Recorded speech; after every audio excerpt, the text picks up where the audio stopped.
Good morning dear student, I am Falguni Pareek from Aditya career institute. आज की class में हम chapter 3 principle and techniques of management के आगे के पार्ट्स को पढ़ेंगे, जिसमें हम हेनरी फ्योल को डिस्कस कर रहे हैं। हेनरी फ्योल की अब तक की हमने 8 प्रिंसिपल यानी 8 सिद्धांतों को डिस्कस कर लिया है। आज की क्लास में हम आगे के सिद्धांतों को डिस्कस करेंगे, जिसमें हमारा 9th नंबर का सिद्धांत है पदाधिकारियों में संपर्क की कड़ी। पदाधिकारों, जिस पद पर काम करने वाले व्यक्ति हैं, वो किस तरीके से अपने अधीनस्थ से या अपने से ऊपर काम करने वाले व्यक्ति से निर्देश लेंगे या उनसे कैसे संपर्क करेंगे, यानी कम्युनिकेशन लेवल कैसा होगा। इस क्लास में हम ये वाली चीज डिस्कस करेंगे। देखो, अब तक की क्लास में हमने जो भी पढ़ा था, हमने सारी संस्था से रिलेटेड पढ़ी थी कि हेनरी फ्योल ने ऐसी कौन कौन सी चीजें बताई या चीजें लिखी सिद्धांत के रूप में जो संस्था में उपयोगी हैं। अब हमारा नेक्स्ट है कम्युनिकेशन से रिलेटेड। देखो, कोई भी संस्था में संपर्क बहुत ज्यादा जरूरी है। संपर्क क्या है? बहुत ज्यादा जरूरी है। आज की क्लास में हम ये पढ़ेंगे। देखो, जब भी ऊपर का अधिकारी नीचे के अपने अधीनस्थ अधिकारियों से या नीचे का अधीनस्थ अधिकारी अपने ऊपर के पदाधिकारियों से संपर्क करता है, तो वो संपर्क डायरेक्ट नहीं किया जाता है। वो संपर्क करने के लिए एक कड़ी होती है, यानी स्टेप बाय स्टेप आपको संपर्क करना होता है।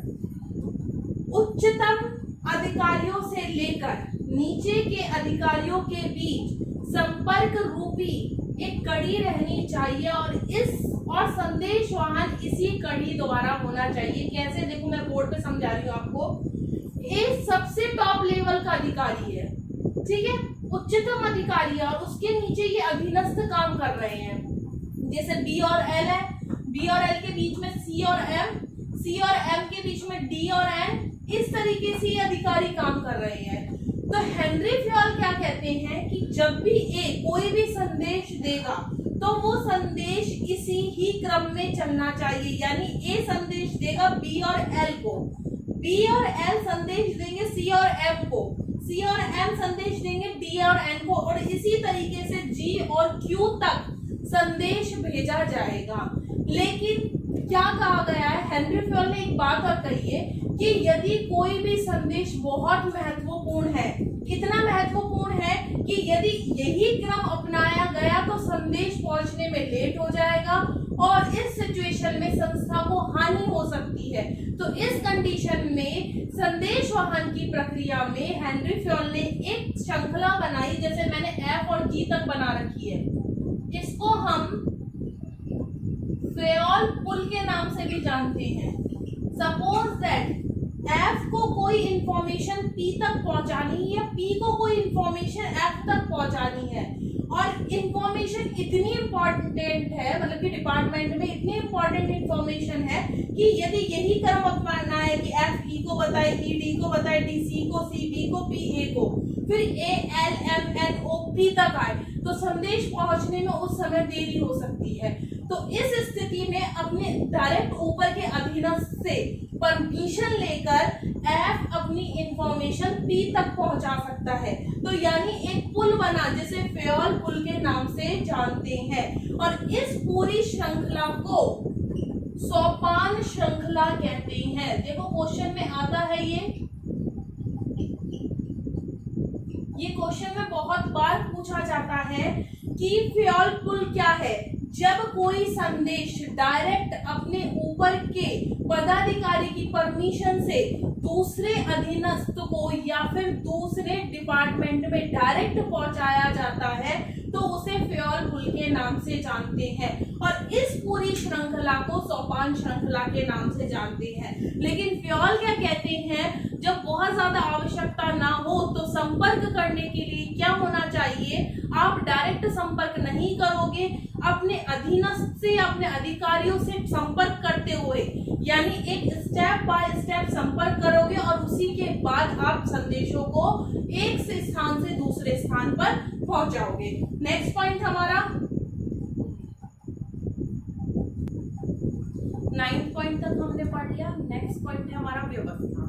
व्यवस्था क्या है? आपने भी देखा होगा स्कूल में एक प्रॉपर व्यवस्था होती है।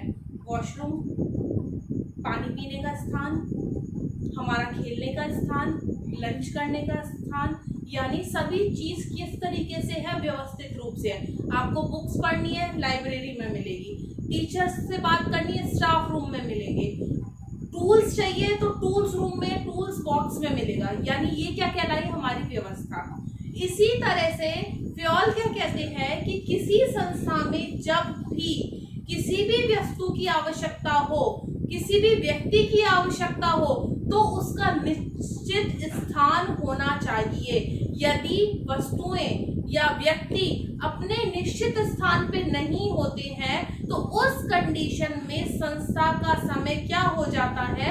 व्यर्थ हो जाता है। और उस व्यर्थ होने से क्या होती है? संस्था के प्रोडक्शन में और संस्था की ग्रोथ में रुकावट होती है। सपोज दैट प्रोडक्शन डिपार्टमेंट है, सबसे ज्यादा टूल्स की जरूरत पड़ेगी क्योंकि मशीनरी वही व्यवस्थित है।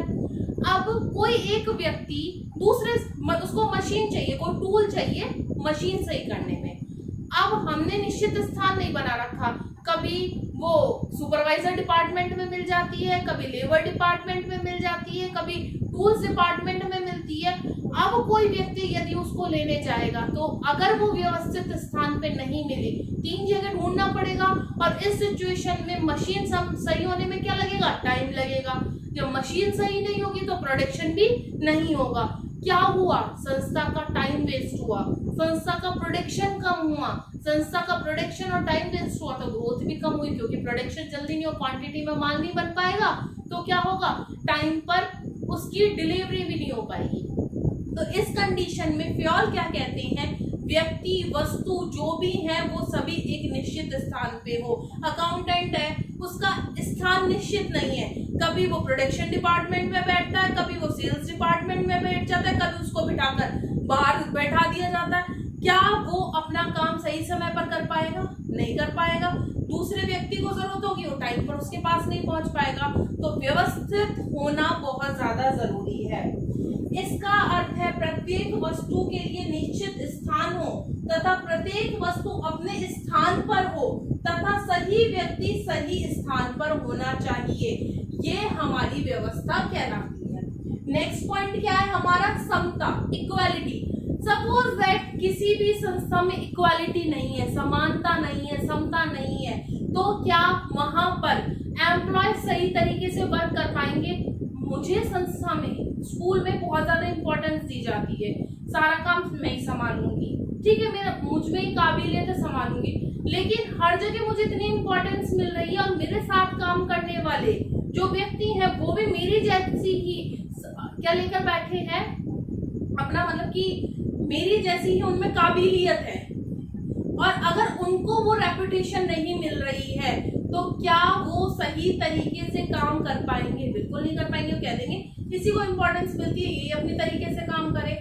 इस सिचुएशन में फ्योल क्या कहते हैं कि संस्था में सभी व्यक्तियों में समानता का अधिकार होना चाहिए, चाहे वो अधिकारी हो चाहे वो पियोन हो, यानी ऊपर से, चाहे वो उच्च अधिकारी के रूप में हो चाहे वो निम्न अधिकारी के रूप में हो, लेकिन संस्था में सभी को समानता होनी चाहिए। सभी के लिए ड्रेस अलाउड है, मेरे लिए नहीं है। मैं मन करता है तो कैजुअल में आती हूँ, मैं आती हूँ तो फॉर्मल में आती हूँ।